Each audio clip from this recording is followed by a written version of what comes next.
Conversation, inspiring stories, and diverse perspective on girl-child marriage, reproductive health, education, youth champions, and climate, among other compelling topics. Meeting your needs. Join us today to be informed, empowered, and engaged. The Youth Pulse podcast is speaking from our hearts.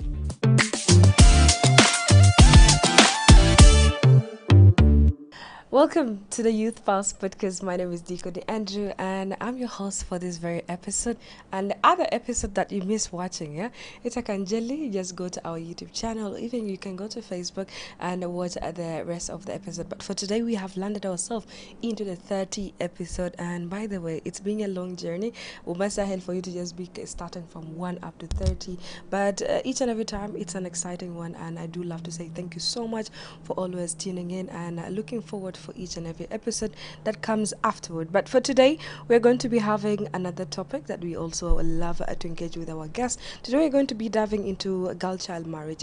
First episode, I think first or third, it was about girl-child marriage, but this time is going to be a little bit different as it being part 2 of it. So why not we introduce our guests as they are here to tell us who they are, what their talent, and what they're doing. So we can start. Who will go first? After you. Okay. Okay, well, I'm called Raja Charity. Okay.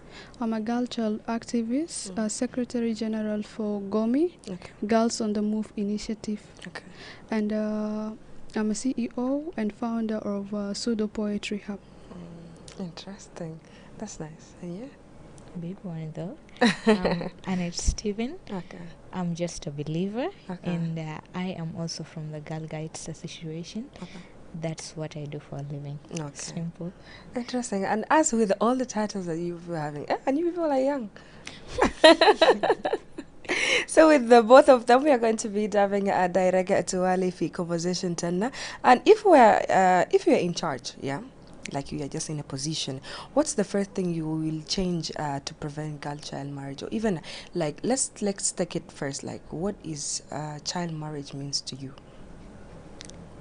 Actually, for me, I think child marriage it's an obstacle that is really driving us away from the very best thing that we can do in future and things ahead of us. And if I am to be like in that position where I should take the step, one thing that I will do, I will create an environment where every girl should be busy, no matter what, where you are and how far you are. You must be busy in social media and a project, like anything that can be helpful, or even a company that can occupy girls present and they would not lean forward much in their homes and in their thoughts, and they will have a very bright place to be. Okay. And you? In the first place, I will not just change the narrative about girl-child marriage or prevent it, but rather for us to change, you cannot just change me while not giving me an awareness, while not teaching me, while not telling me this is this and that. So I would rather create a place in a public, give awareness to the elders, give awareness to the people who do such thing. So tell them that girl-child marriage is something that is harmful and that. So the second thing that I would also do, I will provide a safeguard place for girls, be it an initiative, be it something that is also coordinating with the law that can provide a safe place for girl child. Okay. And do you think education will play a very big role into ultimate defense against child marriage? And if so, why? Trust me, education will not only play a big role, but it has played. Because if you can see, as we have studied here, not so far, but we know the consequences of child marriage. That's for sure. Yes, and the very best thing that I know that education can do in this part, the way it educates us, it takes us so far that whenever this only the thought of child marriage, once it comes to your mind, you will know that it's just a red flag.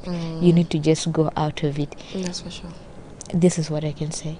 And even like with education, I feel like some parents are educated, but still Yeah, I exactly. feel like people can be educated, but still if muktana, like we don't want to remove it out of our head. Most Trust me. especially when you focus now, even men with PhD holders, they Yes. are practicing such That's things. the thing. Yeah. And even like when it comes to that, like even they can do rallies, man.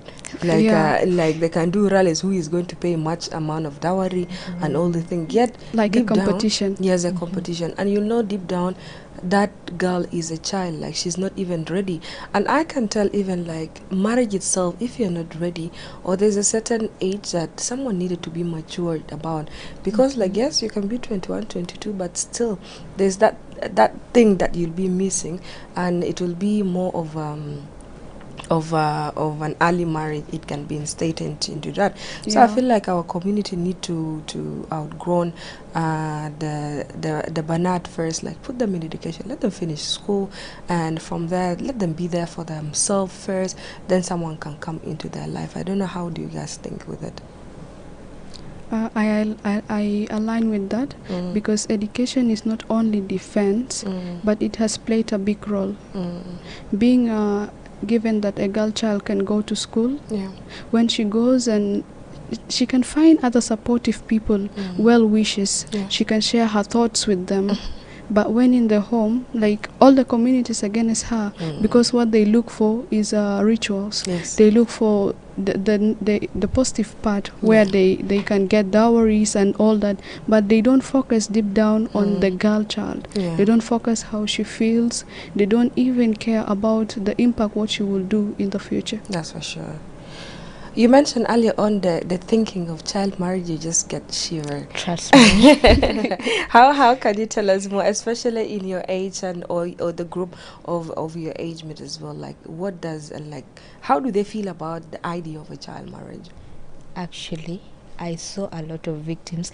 You know, when we were in primary, we had a lot of child marriage. Where As was for that? us, that's back in, I think, the 2016, Okay. 2016. Back then, They we can't had, Mahal. They can't. that's in FIDA Okay. primary school Here in Juba. in Juba. Wow. In Juba, yeah. And we only did not hear, but we sang about it. But trust me, the idea of it and how it affects, we had no clue. It's only when we are in secondary, this is when you go through a lot of knowledge about it. So I saw some victims in areas that I thought it was just an emotion where you debate on it or something like that. Yeah. But the fact that I saw it in our country specifically, it hurts. And there is this moment where there's a victim, a girl. She was married early, and she but then wanted her career. She escaped. I don't know how, but she escaped. She just stood for herself. Yeah. Because they told her it's either your career or this marriage. She escaped from the marriage. She came back home. And after her coming back home, if you see this girl, you will know that early child marriage, it's the worst thing you will ever go through. Was she welcomed back home? Yes. She was welcomed, but not with an open arms. Yeah. She forced herself. Yeah. Because the door was open. It's like, if you want to get in, you can get in. No one cares about you. So she came in, but after that she struggled for herself. I can't specify or reveal the identity of that person, but it's a true story. Okay. Yeah. Will you share another side of a story as well?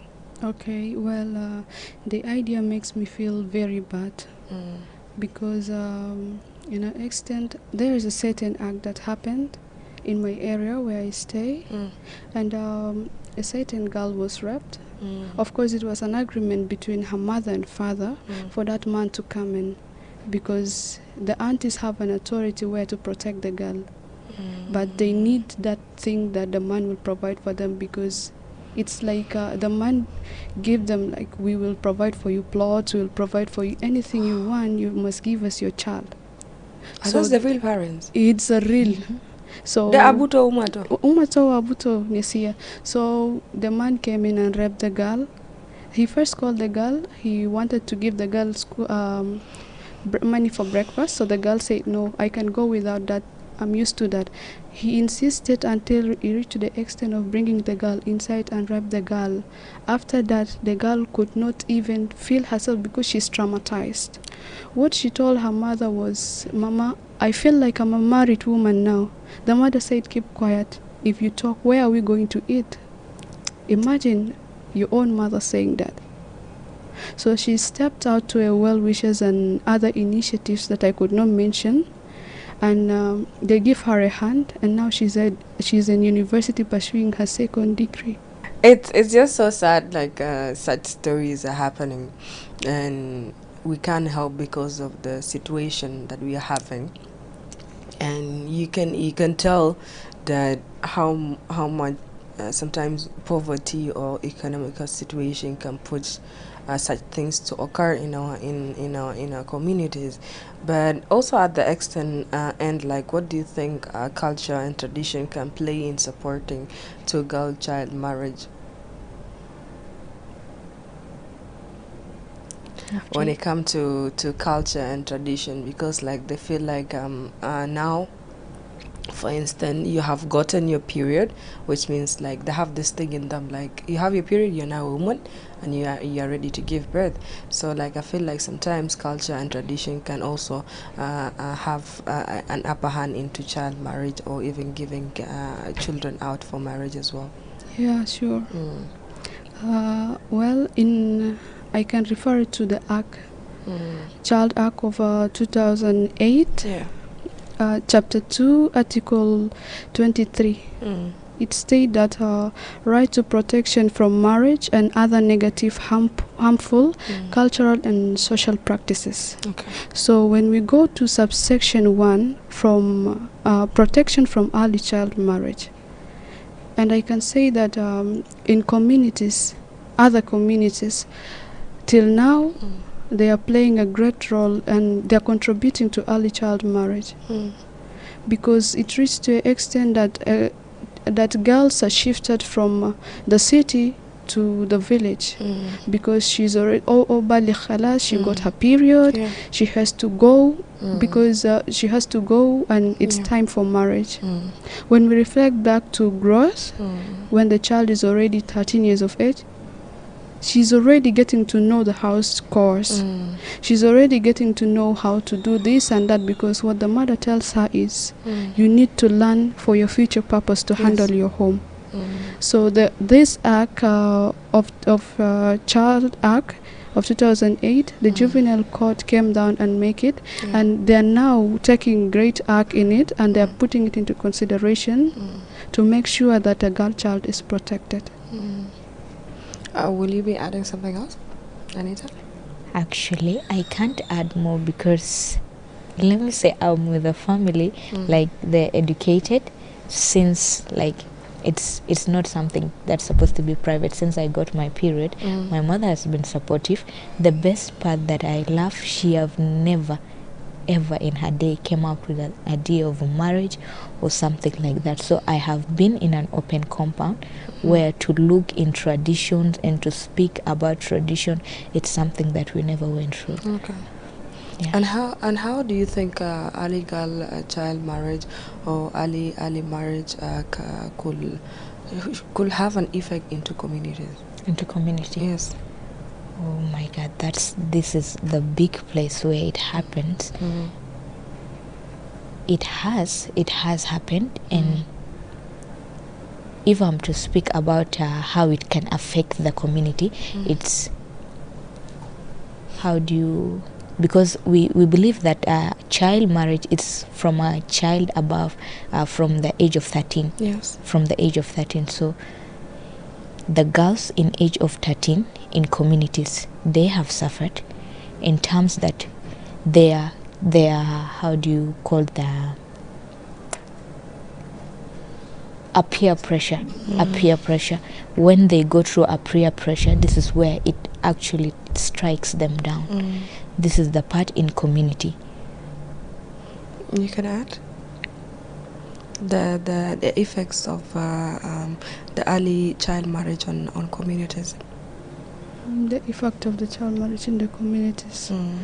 Okay, if To say if I were taken back to my 13 years old age and such thing happened to me, I couldn't be the self-me that I am today. Yeah. I couldn't be in this same place that I am today. For example, let me say I'm pursuing journalism. Okay? And at that 13 years of age, you're forced to go for marriage. Yeah. You left your dreams. Like, this affects a girl child to let her dreams being scattered away, taken away. And let me say you're now at home, doing your home chores, attending to your family. Yeah. So in the way of pursuing your career, when work needs you to go for an urgent field, you cannot, because you'll be in the middle. The field needs you to serve the public, and the house needs you to serve your family. And in other hand, with us being the Gen Zs as well, I feel also social media play a very big role. But how do you think social media could be used to set an awareness about the child marriage? Because like I can bet everybody's now having a phone. If you're not having a phone, your friend is having a phone and you're logging in. And you'll be jealous even if you don't have. That's the thing. So like I feel like social media can play a very big role in setting an awareness. So I don't know, how with you, like, do you think that social media can have this in hand? I'll keep on saying that it has already played a big role. If we can look like 2 weeks back, there is this story there's the story of this young girl, the young a 9-year raped girl. She's raped. That was in Kenya, I think. It's in Kenya, and the story was everywhere. And if it's in South Africa, I think. Thank you. Thank you. She was 6 by Trust me. Thank you. Trust me. How social media played a part, like every corner. The whole continent, I can tell, like that's the whole the continent point. is speaking about and it. This is how social media plays a big part, because the moment you tell the story, someone out there is being touched. And someone out there being touched, they will start speaking, because not all of us are just empty, and not all of us are just quiet people. Some people can speak, and if you have seen the support the media and the people around gave to the mother, really me personally, seeing the media, it just gives you like cheers. I signed a petition, by the way. I did sign the petition. Trust me, a lot of people signed, and it was so helpful. This is a part where media can help in each and every corner. The moment you just speak, the moment you just back about child marriage in social media, you see every hand rising and each and every corner speaking. Also, before you come and giving me a take on the social media, I feel like also in our community, especially if you are being raped, you cannot tell people. You feel there will be that shame. Even girl marriage became like, why are you talking about it? This is into us. I don't know, how will you have a point in that as well? Okay, in the first place, coming to the community, أول حاجة مبونسو قالي ده family خصوصيات ده حاجتنا family. You are a stranger, why are you coming in? And secondly, I can add to her, she's right. When things have been posted online, shared by people, there are emotional support that can be given to the family, and not the family alone, but there can be someone that their heart will touch, and they'll say, oh, I must help this, I must help it out. Okay, and positive usage of social media outlets are correctly used, like in discussions. People get to discuss it on social media. People get to discuss it. When you come to private life outside social media, you get to know that in the community, no one discuss about it. No one talk about the culture. And also in our society, it's not only the one gender. We also do have the male gender, in which sometimes kanja in the rural areas, they'll say that you need to get married because bagarat alpija dafalete bura akwana taki bura jozubo. So like, how do you guys believe boys or men can play a role in ending child marriages as well? I wish a male child can be here to that. But okay. So I can say that if both genders are involved in decision making, great strides and achievement will be possible in dues and cooperations, most especially when men join this fight. I think the early child marriage, we will hear about it no more. Okay, lano enama baraw yabar fasotina can rujal the woman join in a fogo. I think our voice will be heard. That's for sure. I think we'll be in the same line with them, and the great thing that could be done is it should be included in our school's curriculum also, for other people to know how to protect it, how to use it, and how to also activist for it. Okay, it's speaking about introduced in school, it's the best thing, but also what I want to add is let them not see of age or the appearance. I remember in my primary school, I was the youngest, and they teach about girl child education from P4, primary 4. Since primary 4 I stepped, they never allowed me until P8. They did not accept, not until I forced myself. It's like every girl is going into that room. Why not me? Come on, seriously. The only excuse they're telling me is that you're young. It's okay, I'm young. I'm now in P8. Come on, why would you block me? I think every single age should be addressed about that, because the more you grow, the more your mind open, and the more you have a lot of ideas about it. Sure. And even not only in schools, but also like the growth of a child is start from home. I feel like I get bara min bed itaka abu wala uma wala auntie wala uncle wala ukut kabir wala even cousins, whoever is in the house. If you are elderly enough and mature enough, try to talk to the kids about it, especially the male child. Definitely sometimes we can get rakabu de data banat nedif hozeta banat nedif bakana data banat kasulumala bistaki data banat. So if it started with sharing the house cares responsibility, I think it will teach them something. Bira is small doses of information. They'll be the men that we would love to see in our society. And I think we can also avoid that. Bordo kan jafago community stadna jiranat Jenede can ban bamul haja galat, you can always talk to them. So you as a parent, but malta do geneta, it's not your responsibility. As you have mentioned, Gibel, like Alasas Wikenga, this is family issue, like you're a stranger, who are you to talk about it? This is we are not going to be have a safe in I get a community can wanna sad bija. Kaman Bordo, I will also add, canais. Churches. Mosque, whatever the religious sector are in, like they need to be talking to the young ones, because it will be so worse when they're a big. child believes in what they see. Yes, that's the thing. So I feel like it will always be good. It's a responsibility of everybody to deal with their girl child marriage, or even a child marriage. And as well, if you could send a message to a decision maker worldwide about child marriage, not only worldwide, especially in South Sudan, like what will be that message that you'd love to send? Well, I can say to them, we need to calm down and follow the constitutions and the Child Act we have written, and we need to put it into practice. Not only that, but we have to give a safeguard place for the girl child, and not girl child alone, but a child, both genders, so that they can learn from their childhood to where they are, so that they know the impact, the negative impact and the positive impact of such things in the community. Because now you're a presenter, okay? Let me say of you being resigning burden because of old age. Okay, so when we don't put these things into practice, it ends with us. Who will come and present after you go? There will be no one, and this place will be empty. So we have to keep on putting these things into practice. Okay, speaking about not forgetting the rest that will be coming, I think they should document each and everything that speaks about girl child marriage.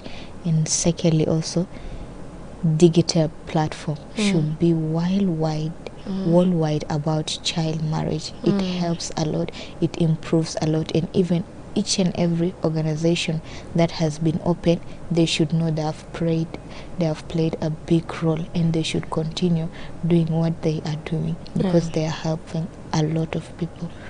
Indeed. When it comes to the Youth Pulse podcast, each and every time I keep saying, if the conversation is getting interesting, the time really flies so fast. Yeah. But we came to an end of our today episode. To my guest, thank you so much for passing by. This has been an insightful one, and we hope we share more of such conversation, whatever that we are stepping in, because like it's always a start from us to set an awareness and to make our communities aware about child marriages as well. And to you, viewers and listeners, this have been it. But if every time our voices matters, and the shabab ya bonus, like they're your age, they're my age, and if we hear each other out, I think that our communities are going to be so safe. So let's fight against the child marriage, and your support make a difference. Remember, change start with knowledge, awareness, and action. Don't forget that this episode have been a very interesting one, but you can definitely join us next time, because each time it's interesting and we are speaking from our hearts. My name is Diko Andrew. Thank you for tuning in. Hello, and welcome to the Youth Pulse podcast with me, Diko Andrew, where we discuss pressing issues of this generation with heartful conversation, inspiring stories, and diverse perspective on girl-child marriage, reproductive health, education, youth champions, and climate, among other compelling topics, meeting your needs. Join us today to be informed, empowered, and engaged. The Youth Pulse podcast is speaking from our hearts.